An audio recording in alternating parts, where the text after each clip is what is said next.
우리는 이 세상을 살아가면서 크고 작은 여러 문제들을 만나기도 하고 또 그 문제를 어떻게 좀 선택하고 또 결정해야 할지 그 암담한 상황을 또 맞이하면서 살아가기도 합니다. 이것은 우리가 예수를 믿는다고 달라지는 것은 아닙니다. 물론 예수를 잘 믿으면 성경에 있는 것처럼 내 영혼이 잘됨 같이 범사가 잘 되고 건강의 축복을 얻는다라는 그런 소위 번영신학 혹은 만사형통신앙 이런 것을 주장하는 사람들도 있지만, 그러나 여러분, 그 말씀은 그 요한 3서 2절에 나온 말이죠. 이 말씀은 약속이나 공식이 아닙니다. 사도 요한이 믿음의 동역자인 가이오에게 개인적으로 간구하는 이런 그 기도의 내용이었죠. 그러나 여러분, 우리가 몇 주 전에 살펴본 것처럼 우리 주님이 하시는 말씀은 뭐였습니까? 나를 따라오려거든 내 제자가 되려고 하는 자는 뭐라고 그랬습니까? 자기를 부인하고 자기 십자가를 지고 나를 쫓아와야 한다. 또 어떤 말씀을 하십니까? 경건하게 살고자 하는 자는 핍박을 받을 것이다. 손해, 고난을 감수해야 한다. 이렇게 오히려 찬물을 끼얹지 않으셨습니까? 주님을 믿는 자들은 모두 건강하고 부자되고 삶이 그저 형통하고 순탄하게 살아갈 것이다 라는 것을 보장해 주겠다는 약속은 결코 하지 않은 것입니다. 그러므로 그리스도를 믿고 하나님의 자녀가 된 사람이라 할지라도 여전히 이 땅에 살고 있는 그리스도인들은 건강 문제나 혹은 경제적인 문제, 자녀 문제, 인간관계의 문제, 불확실한 장래 문제 등등 크고 작은 여러 문제들을 어려움을 안고 삽니다.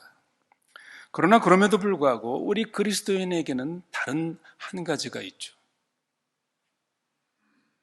내가 예수를 믿기 전에는 그러한 어떤 어려운 문제를 만나게 되면 그저 나에게 재수가 없어서 일어난 나쁜 일로 생각하든지 아니면 환경이나 다른 사람의 탓으로 돌리며 자신의 처지를 원망하거나 혹은 환경이나 다른 사람을 원망하며 살았었지만 이제 그리스도인이 된 다음에는 어떻습니까? 자신이 직면한 문제나 걱정거리에 대해서 먼저 자신을 돌아보고 살피고 또 하나님의 뜻을 생각하면서 우리는 그 문제를 바라본다는 것이죠. 그러면서 그 문제를 가지고 하나님께 나아가서 하나님의 뜻과 인도하심을 구하는 것, 이런 것들이 예수를 믿는 사람과 믿지 않는 사람들의 아주 중요한 차이점이라고 그렇게 말할 수 있습니다. 그런데 성도 여러분, 여기서 우리가 한 가지 생각할 것이 있습니다. 우리가 하나님이 계신 것을 믿을 뿐만 아니라 그 하나님께서 오늘도 이 세상의 역사와 우리 인생을 주관하시는 분으로 우리가 믿는다면 하나님은 특별히 오늘 나 개인에게 일어난 여러 가지 문제들에 대해서, 걱정거리에 대해서 그것에 대한 하나님의 뜻은 무엇이고 하나님은 그 문제를 어떻게 인도해 주실 것인가 하는 바로 이 문제입니다. 사실 우리의 염려와 두려움의 근원을 따져보면 그 문제에 대한 하나님의 뜻을 우리가 제대로 알지 못해서 오는 그 불확실함의 결과로 오는 경우가 많이 있다고 볼 수 있습니다. 우리가 어떤 문제에 대해서 하나님의 뜻을 알고 또 구체적인 하나님의 그 인도하심을 볼 수만 있다면 우리는 세상적인 염려나 걱정 없이 우리가 내적인 평안을 유지하면서 그 문제를 우리가 잘 다루어 갈 것입니다. 그런데 감사한 것은 성경에는 이러한 하나님의 인도하심에 대한 많은 약속들이 있습니다. 오늘 본문 잠언 3장 1절로 10절은 이러한 하나님의 인도하심, 축복에 대한 내용으로 가득 차 있습니다. 따라서 우리 그리스도인들이 자신들이 당면한 문제를 해결하는 데 있어서 하나님의 도우심과 인도하심을 개인적으로 경험하지 못한다면 그것은 대단히 잘못되는 것이고, 또 하나님이 약속한 그 복을 차버리는 참으로 불행한 일이 아닐 수가 없습니다. 그러면 우리는 어떻게 내 문제 혹은 우리 가정의 문제에 대한 하나님의 뜻과 구체적인 하나님의 그 인도하심, 지도하심을 우리는 찾을 수 있을까? 이 주제에 대해 성경이 가르치는 원리를 이 시간 잠시 생각해 보려고 합니다. 성경에서 하나님의 뜻과 인도하심, 이 표현은 두 가지 의미로 사용하고 있습니다. 하나는 성경에 명확하게 제시되고 드러나 있는 하나님의 뜻들과 인도하심이 있습니다. 이것은 하나님의 백성이면 누구에게나 예외 없이 보편적으로 적용되는 하나님의 뜻과 인도하심입니다. 다른 하나는 성경에 밝히 드러나지 않으나 오직 그리스도 하나님의 자녀 그 개개인에게 적용될 수 있는 특별한 의미의 하나님의 뜻, 하나님의 인도하심이 있다는 것입니다. 그런데 성경은 이 하나님의 뜻과 하나님의 인도하심에는 깊은 연관이 있음을 가르치고 있습니다. 여러분, 우리가 이것을 주목해야 합니다. 그러니까 뭡니까? 먼저 중요한 것은 하나님이 우리에게 이미 알려주신 하나님의 뜻을 우리가 제대로 아는 것이 중요합니다. 그것은 성경이 아주 명백하게 알려주셔서 모든 신자들에게 보편적으로 적용될 수 있는 하나님의 뜻들입니다. 그리고 그 뜻들에 순종하는 것, 이것이 1차적으로 하나님의 인도하심의 대원리라, 그렇게 말할 수 있습니다. 성도 여러분, 이것은 아주 중요한, 우리가 내 개인의 여러 문제에 대해서 하나님의 인도하심을 여러분이 찾을 때 생각해야 할 아주 중요한 지배 원리입니다. 왜냐하면 이 1차적인 원리가 그 다음 내 개인이나 나와 관련된 문제에 대한 하나님의 특별한 인도하심의 전제 조건이 되기 때문입니다. 다시 말해서 하나님께서 우리에게 이미 알려주신 보편적인 하나님의 뜻과 인도하심에 우리가 순종하게 될 때, 그 다음 두 번째, 내 개인에 대한 하나님의 특별하신 인도하심이 그 사람에게 약속되어 있다는 것입니다. 여러분, 오늘 잠언 3장 1절에서 10절의 말씀을 보십시오. 바로 그 부분을 가르치고 있는 것입니다. 그러면 하나님의 1차적이고 일반적인 의미의 하나님의 뜻과 인도하심은 무엇입니까? 우리는 이 하나님의 일반적인 뜻을 성경 여러 곳에서 찾아볼 수가 있습니다. 그리고 이 하나님의 일반적인 이 뜻은 우리 그리스도인의 삶의 방식, 삶의 태도, 우리가 가야 할 삶의 그 방향, 목적지를 제시해주는 우리 그리스도인의 삶의 아주 핵심적인 원리, 지침서로 매우 중요한 의미를 가지고 있습니다. 이 하나님의 보편적인 하나님의 뜻, 일반적인 모든 그리스도인들에게 적용되는 이 하나님의 뜻, 이것은 서술형과 명령형으로 제시되어 있습니다. 여러분, 우리가 이미 잘 알고 있습니다. 그런 뜻들이 뭡니까? 십계명을 통해서 우리에게 알려주셨죠. 여러분, 십계명은 하나님께서 우리에게 이미 알려주신 중요한 하나님의 뜻입니다. 또요, 대표적으로 주님께서 산상수훈을 통해서 저에게 가르쳐주신 많은 그 산상수훈의 내용들, 이것이 우리에게 알려주신 하나님의 뜻들입니다. 또한 바울 서신을 비롯해서 신약의 많은 그 서신들에 나와 있는 그런 명령들, 교훈들, 이것들이 다 하나님이 우리에게 알려주신 보편적인 하나님의 뜻과 인도하심입니다. 또 예를 들면 데살로니가전서 4장 3절에 어떤 말씀이 있습니까? 하나님의 뜻은 이것이니 너희의 거룩함이라. 거룩하게 사는 것. 죄악 가운데 살지 않고 거룩하고 구별되게 사는 것, 이것이 우리를 향하신 하나님의 뜻이라는 것이죠. 또 데살로니가전서 5장 16절로 18절에 여러분이 잘 아는 항상 기뻐하라, 쉬지 말고 기도하라, 범사에 감사하라. 이는 그리스도 예수 안에서 너희를 향하신 뭐라고요? 하나님의 뜻이니라. 오늘 본문에도 하나님의 일반적인 뜻이 여기에 나와 있습니다. 1절을 보십시오. 나의 법을 잊어버리지 말고 내 마음으로 나의 명령을 지키라. 이것이 하나님의 뜻입니다. 3절에 인자와 진리로, 사랑과 진리로 내게서 떠나지 않게 하라. 5절에 마음을 다하여 여호와를 의지하고 내 명철을 의지하지 말라. 6절에 범사에 여호와 하나님을 인정하라. 7절에 여호와를 경외하며 악에서 떠날지어다. 이런 모든 것들이 하나님께서 우리에게 알려주신 하나님의 뜻입니다. 이렇게 하나님께서는 우리가 어떻게 살아야 하는지에 대해 아주 중요한 부분을 위한 이러한 그 뜻을, 지침을 이미 제시해 주셨습니다. 위에 언급한 내용들은 모든 하나님의 백성들이 이 세상에서 어떻게 살아야 하는지에 대한 아주 기본적이고도 중요한 하나님의 뜻이요, 우리의 삶을 인도하시는 지침 내용들입니다. 성도 여러분, 우리는 이렇게 이미 알려주신 하나님의 보편적인 뜻을 알고 이 뜻에 순종하는 것이 1차적으로 아주 중요함을 잊지 말아야 합니다. 왜 그렇습니까? 생각해 보십시오. 우리 그리스도인 개개인이 이 세상을 살아가면서 만나게 되는 여러 문제들, 걱정거리들이 있죠. 우리가 이 문제들에서 하나님의 뜻과 인도하심을 구할 때가 있습니다.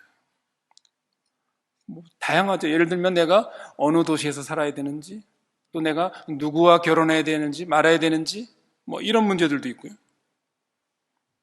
또 우리의 여러 가지 아주 암담한 현실을 우리가 만나게 되죠. 그럴 때 우리가 이런 개별적인, 개인적인 문제에 대한 하나님의 뜻을 모른다 하더라도 우리는 내 전체 인생이라는 큰 그림 속에서 우리는 이미 어떻습니까? 하나님이 원하시는 뜻이 뭐고 하나님이 원하시는 그 길이 무엇인지를 우리는 이미 하나님의 보편적인 그 뜻과 인도하심을 통해서 우리는 이미 알고 있는 것입니다. 하나님은 우리의 인생 전체를 큰 그림을 그리고 계시는 것이죠. 그 그림으로 우리에게 이러한 보편적인 하나님의 뜻들을 이미 우리에게 제시해 주신 것입니다. 결국 첫 번째 원리로서 하나님의 뜻과 인도하심은 우리에게 어떤 비밀이나 수수께끼가 아닌 것입니다. 이 하나님의 뜻은 어떤 극소수의 아주 좋은 믿음을 가진 사람, 소위 영적 엘리트들에게만 알 수 있는 어떤 비밀스러운 지식이나 영역이 아니라는 것입니다. 일반적인 의미에 있어서 하나님의 뜻은 모든 그리스도인이면 누구나에게 성경을 통해서 알려지고 알 수 있는, 이해할 수 있고 그런 하나님의 뜻이죠. 하나님께서는 이것을 우리에게 순종하기를 요구하고 계시는 것입니다. 성경은 우리에게 아주 명확하게 말씀하셨습니다. 하나님의 숨겨진 어떤 뜻을 우리가 알아내려고 애쓸 필요가 없습니다. 그런데 우리는 관심을 가질 필요가 없고 뭐라고요? 이미 하나님께서 우리에게 계시로 알려주신 하나님의 일반적인 뜻을 알고 그 교훈의 뜻에 순종하는 것, 이것이 매우 매우 중요하다는 것을 우리는 1차적으로 늘 잊지 말아야 합니다. 구약시대 모세는 이스라엘 백성들에게 이것을 강조했죠. 신명기 29장 29절에 뭐라고 말하고 있습니까? 오묘한 일은 우리 하나님 여호와께 속하였거니와 나타난 일은 영구히 우리와 우리 자손에게 속하였나니 이는 우리로 이 율법의 모든 말씀을 행하게 하심이니라. 여기 오묘한 일과 나타난 일이 대조되고 있습니다. 오묘한 일이라는 게 뭡니까? 영어 성경에 secret thing입니다. 감추어진 것, 그것에 대조적으로 뭐라고요? 나타난 일, revealed 된 일, 계시된 내용이 있다는 거죠. 하나님의 뜻은 그러니까 두 가지입니다. 하나는 우리에게 전적으로 감춰진 하나님의 뜻, 비밀이 있고, 또 하나는 우리에게 이미 계시되어서 나타난 것이 있습니다. 그 나타난 게 뭡니까? 그 29절에 뭐라고 되어 있습니까? 신명기 29절에 우리로 이 율법의 모든 말씀을 행하게 하심이니라. 하나님께서 율법의 형식을 통해서 우리에게 말씀하신 이 모든 것들은 우리가 이것을 알고 이해하고 그래서 그 율법의 말씀을 순종하도록 한 나타난 하나님의 뜻인 것이죠. 여러분, 이 오묘한 일, 감추어진 건 뭡니까? 왜 하나님께서 감추셨습니까? 왜 이거는 나타내 주지 않습니까? 그건 그럴 만한 이유가 있으신 것이죠. 하나님께서 우리로 하여금 그런 감추어진 것에 대해서 너희가 알 필요가 없다. 알려줘도 피조물인 너희가 그 모든 것들을 다 파악할 수 없다. 아마 그래서 하나님께서 그런 것들은 우리에게 알려주시지 않았을 것입니다. 예를 들면 악의 기원, 그렇죠? 도대체 이 악이라는 문제는 어디로부터 발생했는가? 사탄의 존재, 그렇죠? 사탄은 도대체 어디로부터 왔는가? 어떻게 해서 생겨났는가? 이 세상의 역사의 미래에 대해서 여러분, 장래의 일에 대해서 우리가 알 수 있습니까? 내 개인의 인생에 내일 일에 무슨 일어날지 여러분 알 수 있습니까? 근데 안타깝게도 어떤 사람들이 있습니까? 소위 예수를 믿는 사람들이 점을 보러 다니는 사람들이 있죠. 자신의 미래의 어떤 거를 알기 위해서. 여러분, 그것은 모세가 말한 것처럼 그것은 오묘한 일입니다. 감추어진 일입니다. 그것을 알려고 하는 것, 하나님께 도전하는 것이죠.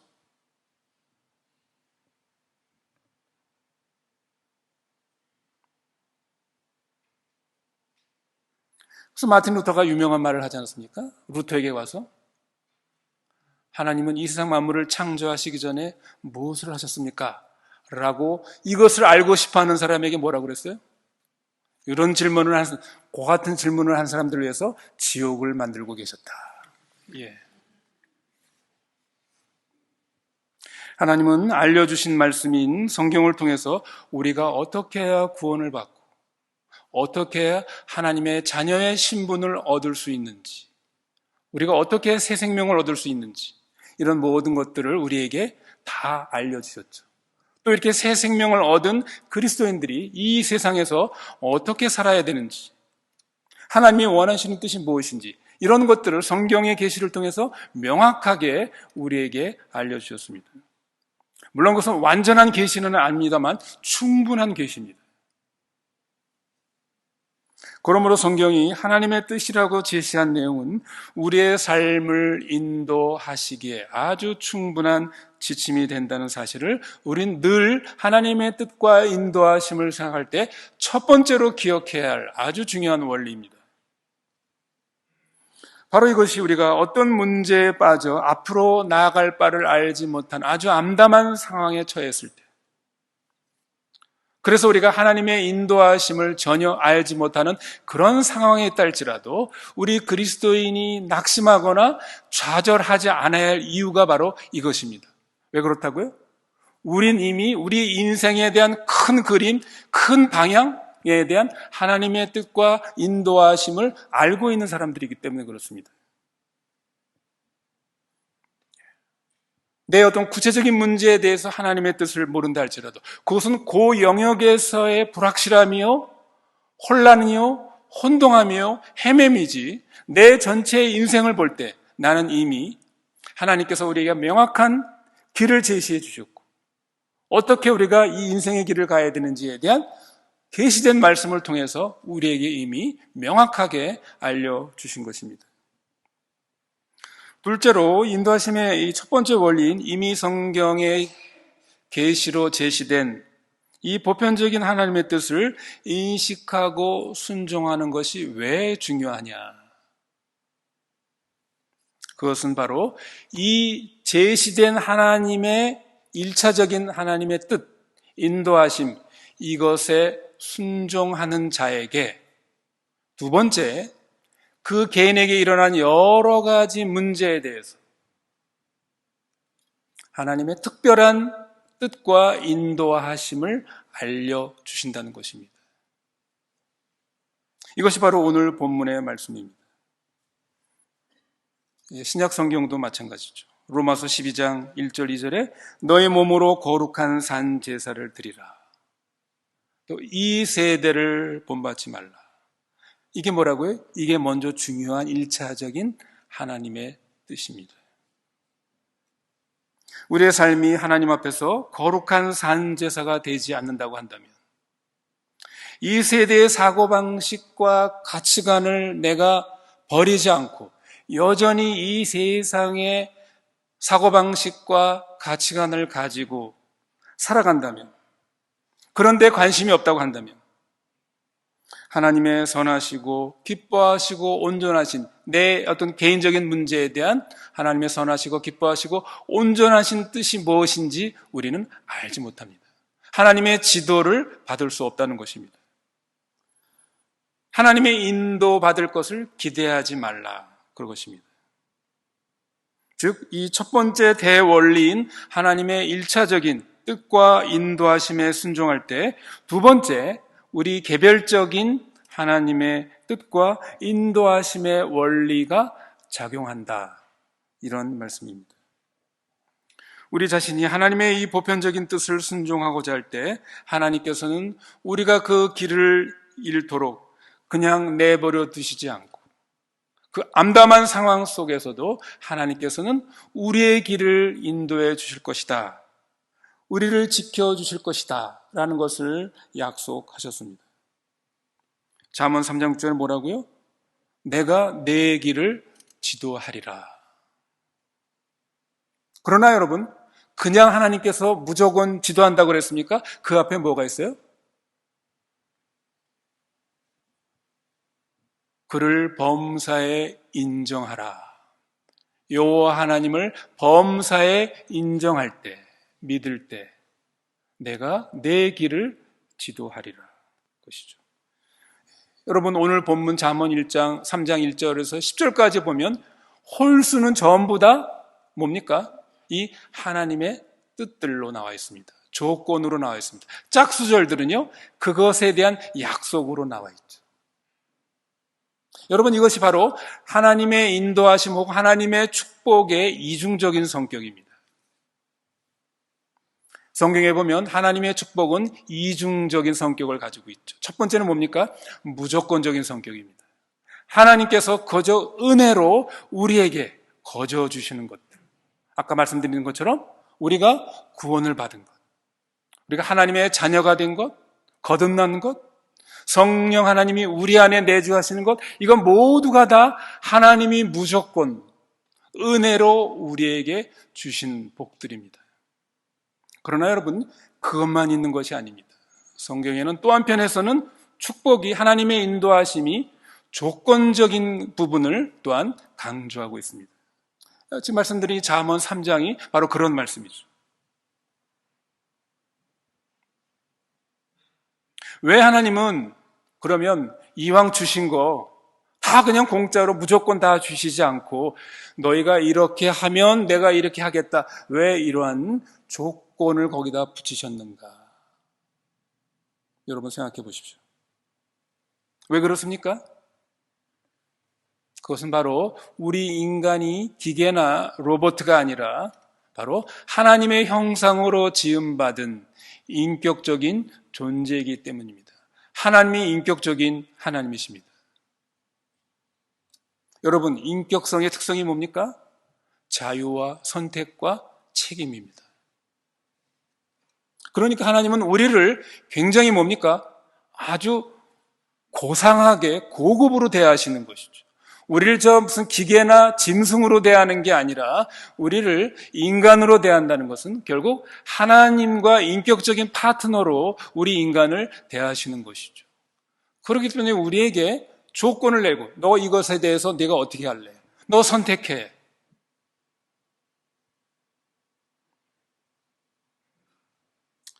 이것은 우리에게 커다란 축복이 아닐 수가 없습니다. 그러나 성도 여러분, 우리가 여기서 한 가지 주의할 것이 있습니다. 이 인도하심의 약속들이 조건을 가지고 있다고 해서 내가 하나님의 일반적인 뜻을 완벽하게 지키지 않으면 하나님의 인도와 지도를 전혀 기대할 수 없는가? 우리가 그렇게 해석하지는 말아야 한다는 것입니다. 왜 그렇습니까? 하나님께서는 이것에 대해서 여러 가지 또한 은혜의 그 방편들을 마련하셨죠. 그게 뭡니까? 회개입니다. 회개. 만일 우리가 하나님의 일반적인 뜻에 순종하지 않고 오히려 어떠한 죄 가운데 빠졌다 하더라도 우리가 우리의 죄악을 고백하고 돌이켜 하나님 앞에서 그리스도의 사역을 우리의 유일한 믿음의 근거로 삼고 우리가 이 그리스도의 구속의 은혜를 공로를 우리가 붙잡는다고 한다면 우리의 삶에서 잘못된 일들이 많을지라도 하나님께서는 우리를 결코 버리지 않을 것이라는 확신을 우리 그리스도인은 가지고 있기 때문에 우리는 안심할 수가 있는 것입니다. 이사야 선지자는 이사야서의 49장 23절 하반절에 그래서 그렇게 말하고 있는 것입니다. 나를 바라는 자는 수치를 당하지 않을 것이다. 내 자신이나 주변에서 일어나는 일들을 아무런 소망도 가망성이 없는 것처럼 보이고 내 자신은 죄악에 빠져 혼란을 일으키고 가망성이 없는 것처럼 우리는 때로 느낄 수도 있습니다. 그러나 하나님께서는 결코 당신의 자녀가 길을 잃고 헤매도록 방치하지 않으시는 자비로우신 우리의 아버지가 되신다는 사실을 우리는 믿어야 합니다.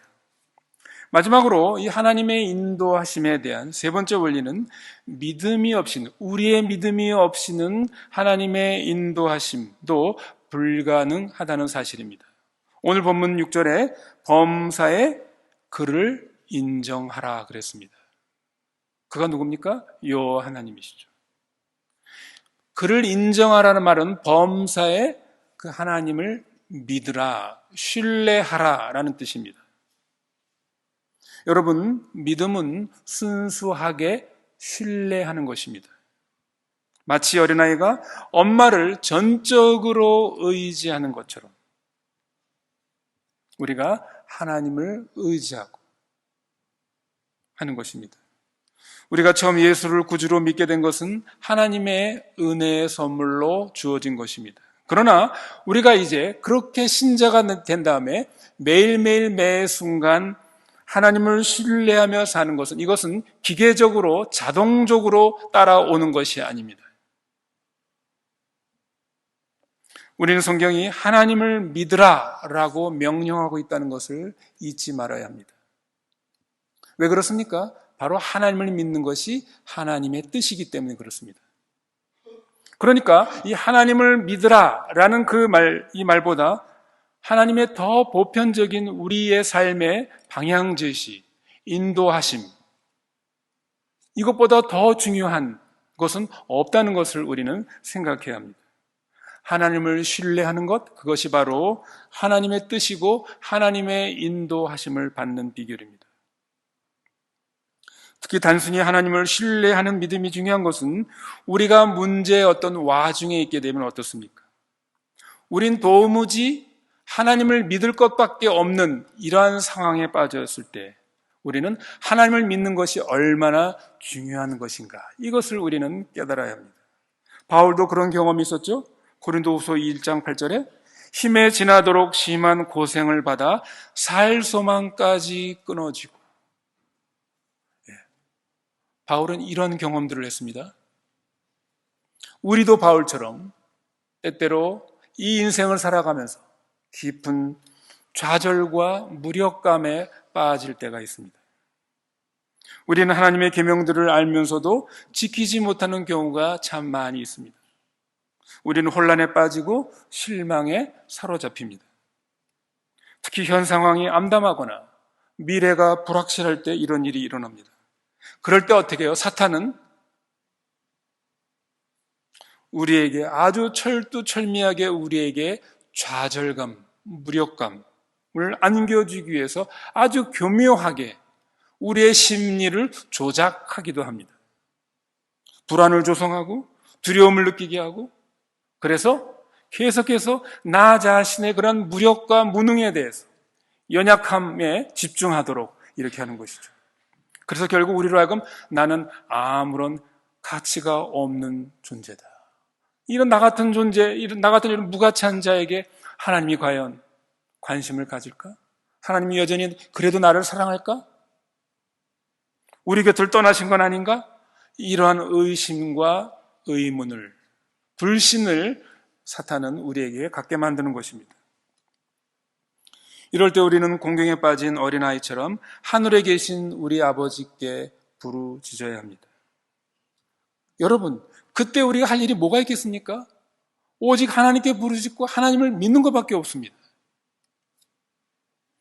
어떻게 보면 이것은 매우 쉬운 방법입니다. 여러분, 그렇습니다. 믿음은 어떤 큰 감정, 큰 능력을 요구하는 것이 아닙니다. 예수님은 뭐라고 그랬습니까? 겨자씨만한 그 믿음이 어떤 능력이 있다고 그랬습니까? 산을 옮길 만한 믿음이 요 겨자씨만한 믿음으로 가능하다, 그렇게 말했습니다. 믿음은 사실상 너무 작기 때문에 우리가 하나님께 돌아서서 우리 자신을 하나님께 맡기는 그 순간 아무것도 아닌 것처럼 보일지도 모릅니다. 그러나 그것은 결코 아무것도 아닌 것이 아닙니다. 그것은 뭐라고요? 산을 옮길 만한 수단이요, 산을 옮길 만한, 우리가 깊은 수렁에서 헤어나올 수 있는 하나님의 능력이라는 것을 우리는 믿어야 하는 것입니다. 말씀을 맺습니다. 성도 여러분, 여러분의 삶을 한번 뒤돌아보시기를 바랍니다. 여러분 중에 지금 어떤 문제에 대하여 하나님의 인도하심을 간절히 구하고 있습니까? 다시 한번 이런 질문을 스스로에게 한번 던져보십시오. 나는 그동안 얼마나 하나님의 보편적인 뜻에 순종하는 문제에 관심을 가지고 있었는가? 정직하게 말하자면 나는 하나님께서 성경을 통해서 이미 알려주신 명확한 하나님의 뜻, 교훈에 순종하는 것에는 나는 별로 관심이 없지 않았는가? 그러다가 어떤 문제에 부닥치면, 어떤 걱정거리가 생기면 그때야 비로소 하나님의 뜻을 찾고 하나님의 인도하심과 도움을 구하고 있지는 않은가? 여러분, 이것을 한번 스스로에게 질문해 보시기 바랍니다. 여러분, 금년 여름 프랑스에서 올림픽이 열리죠. 여러분, 올림픽 종목의 메달이 가장 많은 종목이 뭔지 아십니까? 수영하고 육상이라고 그래요. 예. 수영이 49, 육상이 48개. 굉장히 많죠. 여러분, 육상 경기 올림픽에서 보셨습니까? 아마 가장 재미없는 것 중에 하나가 육상 경기가 아닐까 생각합니다. 100m, 2m 달리기, 투창, 투원반 던지기, 3단 뛰기, 멀리 뛰기, 참 재미없죠. 그런데 여러분, 그 육상 선수들의 한 가지 특징이 있죠. 뭡니까? 몇십 초, 몇 분을 뛰기 위해서 어떻습니까? 평소에 엄청난 체력 훈련, 특히 근육 훈련을 해야 합니다. 그렇게 하지 않고는 그 잠깐의 그 경기에 그 좋은 그 결과를 낼 수가 없는 것이죠. 잠깐 나와서 뛰는 거예요. 왜 그렇게 그걸 뛰기 위해서 그 수많은 시간, 수많은 세월을 체력 단련, 근육 훈련을 해야 하는가? 모든 스포츠 경기가 그렇긴 하지만 특히 이 육상 경기는 이 준비된 체력, 단련된 근육, 이것이 없이는 경기에서 좋은 성적을 낼 수 없기 때문입니다. 여러분, 하나님의 인도하심의 원리도 마찬가지입니다. 뭐라고요? 평소의 실력, 평소의 신앙, 근육이 훈련되어야 되어 있어야 되는 거죠. 근육 훈련을 해야 한다는 것입니다. 다시 말해서 우리의 평상시 일상의 삶 속에서 성경에 계시된 하나님의 일반적인 뜻들, 그 교훈들, 이것을 순종하는 연습, 훈련을 해야 한다는 것입니다. 그런 생활 속에서 나에게 어떤 구체적인 문제, 사건, 위기의 순간을 만났을 때 하나님의 특별하신 지도와 인도하심, 그 속에서 놀라운 하나님의 뜻을 발견하게 되는 것입니다.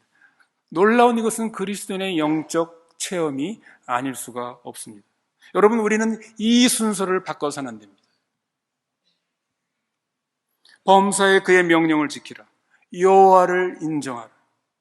그리하면 그가 내 길을 지도하시리라. 이것이 성경이 아주 명확하게 우리에게 가르치는 원리입니다. 여러분, 그렇지 않습니까? 이 세상에서도 좋은 성적, 좋은 시험의 결과를 가지려면 벼락치기로, 무슨 요행으로 좋은 성적, 좋은 시험 결과를 가져올 수 없습니다. 평소에 공부를 잘해야지, 열심히 해야 되는 것이죠. 신앙의 영역도 마찬가지입니다. 참된 신앙, 올바른 신앙은 어떤 문제가 부닥치면 그때 열심히 하나님께 달려가서 매달리고 울부짖고 기도하면, 그러면 하나님께서 그 정답을 알려주시고 그 길을 지도해 주시는 그런 벼락치기의 시험 공부가 아니라는 것입니다. 평소에 범사에 하나님의 이 일반적인 뜻, 명령에 순종하는 훈련, 이 연습을 하는 사람, 평소의 모든 일에 대해서 이 세상의 가치관을 의지하지 않고 하나님을 믿고 의지하는 사람만이 본 시험에 좋은 성적을 낼 수 있습니다. 즉, 하나님의 특별한 인도하심과 그 일을 통해서 하나님의 뜻을 찾을 수가 있다는 것입니다. 하나님을 새롭게 나와 함께 하심을 체험할 수 있다는 그런 의미입니다. 여러분, 이것이 우리 그리스도인 신앙의 아주 중요한 체험입니다. 물론 저는 무슨 희한하고 신비한 영적 체험을 부정하는 것은 아닙니다. 그러나 그런 희한한 영적 체험, 신비한 체험이라는 것은 보편적인 것이 아니라 예외적인 체험입니다. 하나님께서 어떤 하나님의 특별한 목적을 가지고 어떤 사람에게 주시는 체험일 것입니다.